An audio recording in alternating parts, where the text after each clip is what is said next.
Hello, this is the segment on the New England colonies for the reasons for founding and some of the early forms of government. This is a really important place for two reasons. Most of these colonies were founded for religious freedom, and two of the early forms of colonial government, you'll have to know, is also or were also created in this segment. So let's look at New Hampshire, Massachusetts, Connecticut, and Rhode Island. And don't forget, this is a video. You can stop, rewind, or pause if you need to. Now, as you learned in class, the Pilgrims or Separatists left England to come to the New World to find a place that they could settle and worship as they pleased. And they settled near Cape Cod, New England, which is in the current state or the colony of Massachusetts. Now, before they got off the boat to create their colony, they had to create a government because they had gone offshore, were blown offshore to a different location that didn't have a government already in place. This was the first self-government written in the New World, the Mayflower Compact. Now, there were two types of people who came for religious freedom that settled mainly in Massachusetts. We have the Pilgrims, who were called the Separatists, and the Puritans who came later in larger numbers who wanted to purify the church. And even though they came for religious freedom, they were not willing to give religious freedom to others.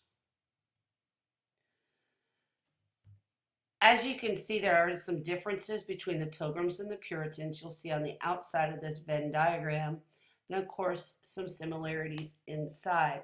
There were many colonists who didn't like their rules and left Massachusetts, especially the Puritans. They believed that the church should have divine right by God and that they would be running the leadership. And so the people who disagreed with them were kind of looking for a new place. So we'll have our next two colonies that were born out of Puritan Massachusetts. The first one down here is Connecticut. Thomas Hooker, who was a Puritan, left Massachusetts because he didn't believe that the government should be run or they didn't believe the government leaders had the divine right of God and that it should be more democratic and more people should have say. He created the colony of Connecticut. He also was able to write one of the first written plans of government in the New World or in the American colonies called the Fundamental Orders of Connecticut. Another word for a written plan of government is a constitution. Rhode Island was also founded by someone who left the Puritan Massachusetts colony because he also believed that there was not enough religious tolerance. People weren't allowed to worship as they pleased, and that's why they came to the New World.